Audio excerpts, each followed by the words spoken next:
Hello, I'm Michelle, and today I am here to do my very first video review of Gone Girl by Gillian Flynn. So this is about a man named Nick and his wife. His wife goes missing on their 5-year anniversary.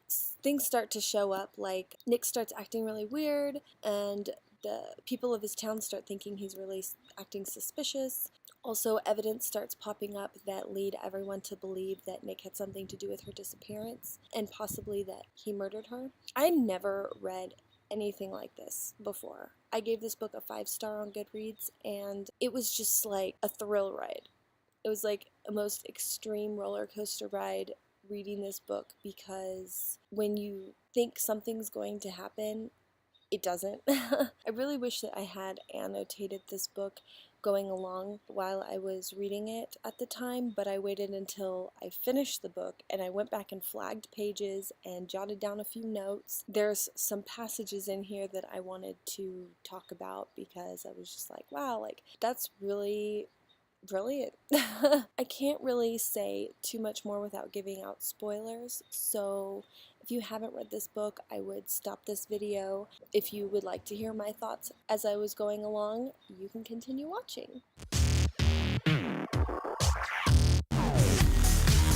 If you primarily read young adult, I think it would be a little shocking to come across some of these. Starting out the book, I really liked Amy, and I thought she was a cool girl, which if you've read the book, you know why I'm quoting cool girl, because she talks about that. So, and I really liked that, even despite knowing that she totally turned the tables and that journal was totally set up. That is a mosquito. At first, I really liked Amy. I thought she was really cool, and we don't know much about Nick yet, except just knowing the premise of this, knowing some other people's unspoilered. I figured Nick was not guilty, did not have anything to do with it from the get-go. Even when evidence started popping up, I was like, something's going to happen in the book that makes us think he's not guilty, or I kind of just knew that he wasn't. This probably would have been a much different read for me if I didn't already go into it with knowing that Nick was innocent. But regardless, with knowing that, this book was just, it's hard to even come up with words to describe this.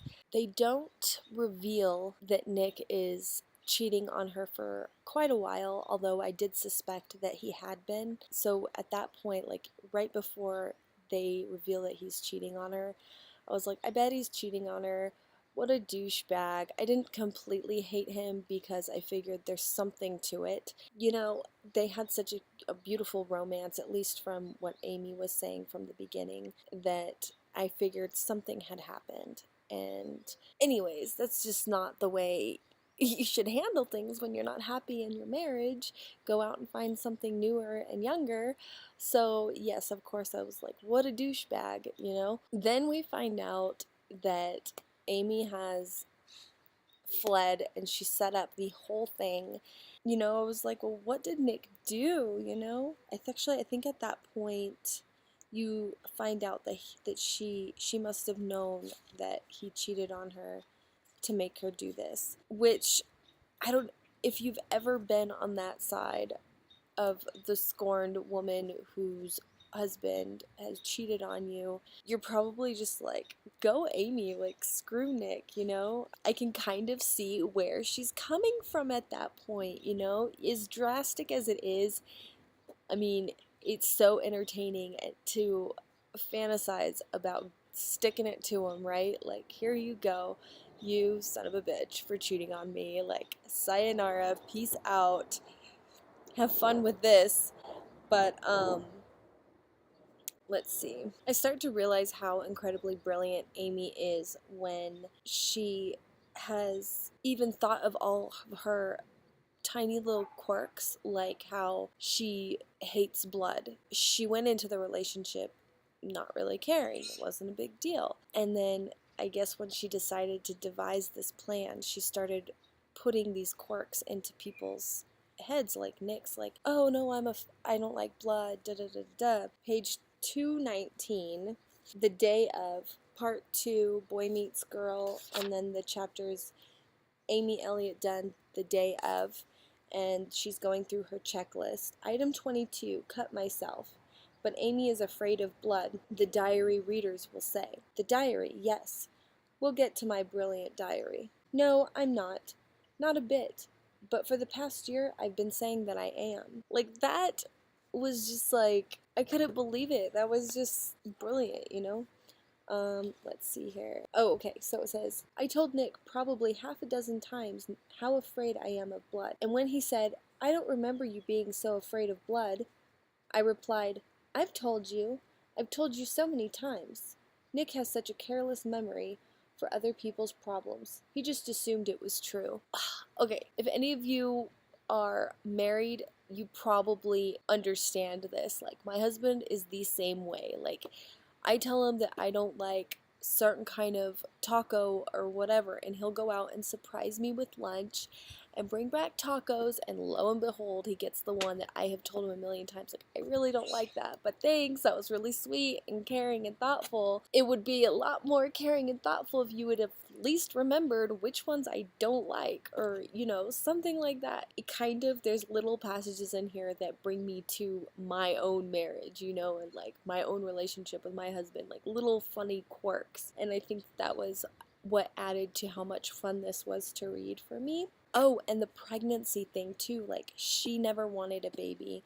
She did not want to get pregnant, and you don't find out towards, I think, quite a ways in that Nick really has always wanted a family, and he wanted to start a family with Amy and to have children with her, and I guess he was kind of a player, but he met Amy and fell completely in love with her. Everything changed. So yeah, I couldn't believe that. I was like, she said in, I think it was at the beginning, I think, or something, like she never wanted a baby and Nick did want one, but in her diary entries, she completely twisted the situation. She desperately wanted a baby, and Nick was so against it. That was clever and an asshole move. I'm trying to look for this part. Okay, so this part, when she's talking about her own mother and how they were unable to conceive, she had 7 miscarriages before Amy was born, and so Amy was like the miracle child. You would think that, hey, she's lucky or something like that, but no.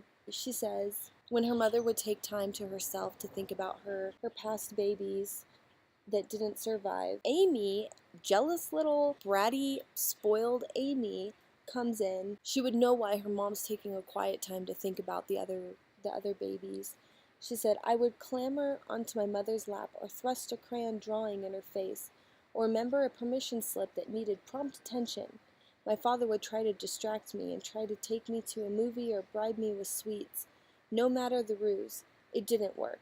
I wouldn't give my mother those few minutes. I've always been better than the hopes. I was the one who made it. But I've always been jealous too. Always. 7 dead dancing princesses. They get to be perfect without even trying, without even facing one moment of existence, while I'm stuck here on earth, and every day I must try, and every day is a chance to be less than perfect. I can kind of see where she's coming from when she says that. Even now, and then she starts talking about how Nick loves her, but it's not really her that Nick loves. Nick loved a girl who doesn't exist. I was pretending the way I often did, pretending to have a personality. I can't help it, it's just what I've always done. Now, I don't know much about mental health stuff, but I've heard that Amy is a sociopath. I kind of want to look that up now because I guess it kind of makes sense. Like, she's so selfish and she just doesn't have her own personality. She just kind of takes on other people's personalities. That night at the Brooklyn party, I was playing. Now, this next part I'm going to read, I had to say it, and there are very strong language in here. I would say if you're not 18 or 17, I personally, as a mom, would not want you to hear these things. I generally want to keep my channel PG, but you know, sometimes things just have to be said. This following part has really strong language. That night at the Brooklyn party, I was playing the girl who was in style, the girl a man like Nick wants, the cool girl. Men always say that as the defining compliment, don't they?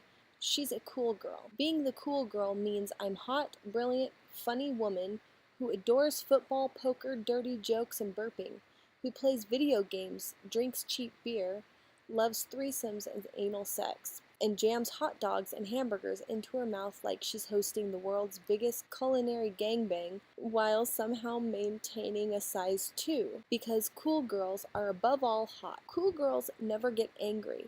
They only smile in a chagrined, loving manner and let their men do whatever they want. Go ahead, shit on me. I don't mind. I'm the cool girl. Men actually think this girl exists. Maybe they're fooled because so many women are willing to pretend to be this girl. For a long time, cool girl offended me. I used to see men giddy over these awful pretender women, and I'd want to sit these men down and calmly say, "You are not dating a woman. You are dating a woman who has watched too many movies written by socially awkward men who'd like to believe that this kind of woman exists and might kiss them." I'd want to grab the poor guy and say, "The bitch doesn't really love chili dogs that much." And the cool girls are even more pathetic. They're not even pretending to be the woman they want to be. They're pretending to be the woman a man wants them to be. Oh, and if you're not a cool girl, I beg you not to believe that your man doesn't want the cool girl. It may be a slightly different version. He wants cool girl, who is basically the girl who likes every fucking thing he likes and doesn't ever complain. How do you know you're not cool? Because he says things like, "I like strong women." If he says that to you, he will at some point fuck someone else. Because "I like strong women" is code for "I hate strong women." Oh my gosh, I love this whole part.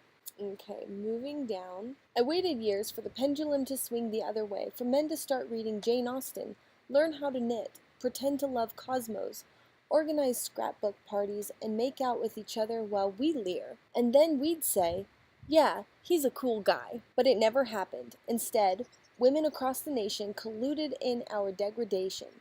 Pretty soon, cool girl became the standard girl. Men believed she existed. She wasn't just a dream girl, one in a million. Every girl was supposed to be this girl. And if you weren't, then there was something wrong with you. But it's tempting to be cool girl. For someone like me who likes to win, it's tempting to want to be the girl every guy wants. When I met Nick, I knew immediately that was what he wanted.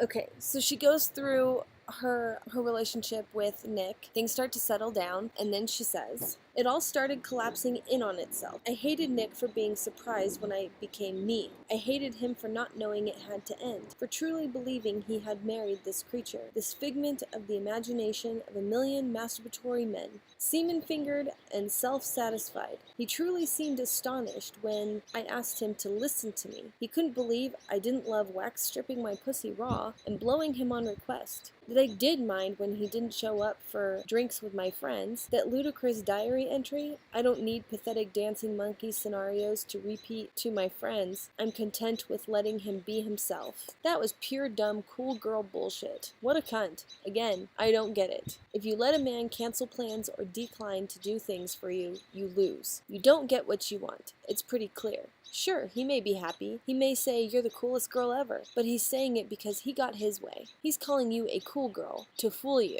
That's what men do. They try to make it sound like you are the cool girl so you will bow to their wishes.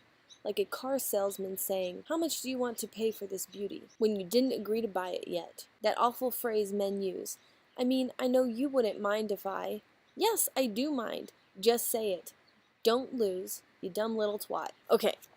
I could not wait to share that whole part with you, everything I read, because I absolutely loved what she said, and I actually agreed with her.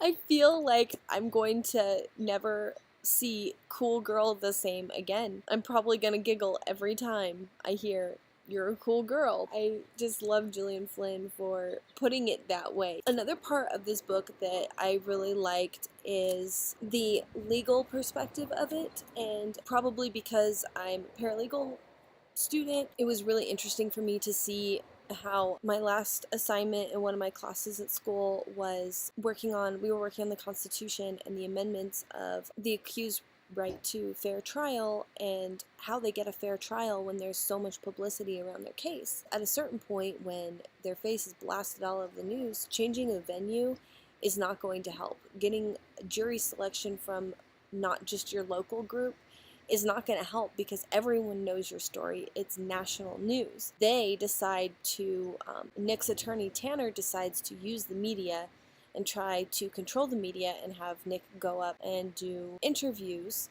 that make him more compassionate so people can kind of see a softer side of him and maybe question, well, maybe Nick didn't do it. He obviously loves his wife and things like that. By this time, Nick knows that Amy set him up. They cannot prove it, and they can't prove it at all. And so he's just like lying through the skin of his teeth, and he's not very good at it. He understands at this point, like, if I can just dig her out of the woodworks, then I'm off the hook for murdering her, and we can get to the bottom of this. So I'm hopeful at this point. I'm like, yes, come on, Nick. Like, this bitch, like, she needs to get hers.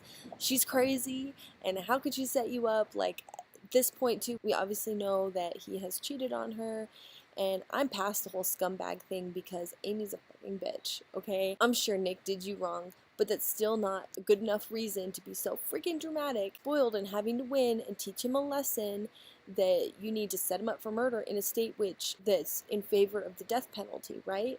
Like, that's just seriously dramatic. There's better ways to solve your freaking problem. And this is also after we find out that she has a history of setting up people who cross her, basically, and she doesn't get what she wants.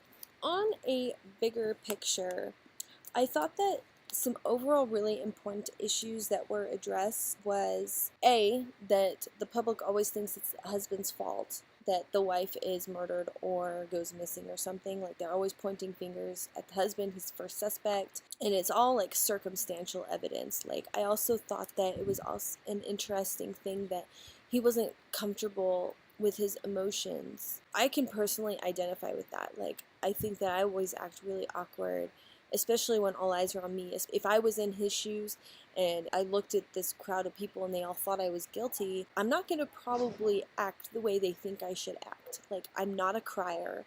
I'm not a sympathy getter. I'm just not. I would totally be like Nick. They would totally think I was guilty. I thought that was an interesting perspective because I think that all personality types do need to be addressed. Like, not everyone's going to just be totally open with their emotions. A lot of people keep their emotions inside and they don't want people to see them upset, you know? And also another topic is that only guilty people get lawyers. I really hate that. I think that if Nick had gotten a lawyer earlier on, before he started going on this damn scavenger hunt, which put him at the place of each piece of evidence, it might have saved him. Like, not saved him, but I think that, you know, he would have been in a lot better shape if he had had Tanner on his side from the get-go. For a long time in the book, he kept saying, like, only guilty people get lawyers, and he was trying to cooperate with the police, even though he was lying about a lot of things. Tisk tisk. Like, he should have come forward first thing and said, I think she's pissed off at me because if she found out I was cheating, you know, once he started realizing these things started coming forward, like, he should have said that, because that's always the first thing that will also make the husband look guilty. And then she ends up with the creepy guy, and I was like, oh, okay, cool. At first I started thinking, like, oh, he's probably not a creep, he's probably just another victim of Amy's, and then he actually is a creep and trying to hold her hostage.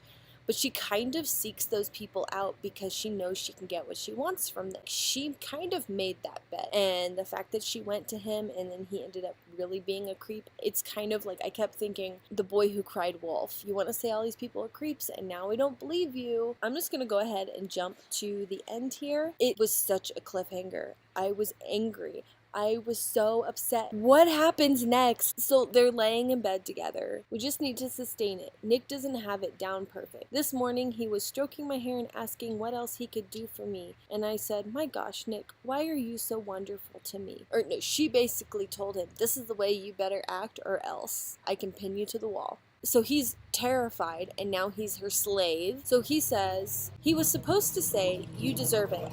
But he said, because I feel sorry for you. I love that line. I feel sorry for you. Or so crazy, I feel sorry for you. And she says, why? Because every morning you have to wake up and be you. Oh my god, that was perfect. And she starts thinking, I really truly wish he hadn't said that. I keep thinking about it. I can't stop. I don't have anything else to add. I just wanted to make sure I had the last word. I think I've earned that. That she had the last word. What's the last word? She didn't say anything. She's gonna do something. I keep hoping that Nick will somehow find a way to get Amy back and not sacrifice himself to the legal system and be locked up or something. I want him to win. Okay, so there's so much more I wish I could discuss about this book. Was just rereading my Goodreads review, and there was a few other things in that. So if you'd like to read that, I left the link below. Feel free to go over there and continue on the discussion on Goodreads. That would be awesome. I would love to hear your thoughts. What you think about what I pulled from the book. That wraps up this review of Gone Girl. Thank you for watching. Bye.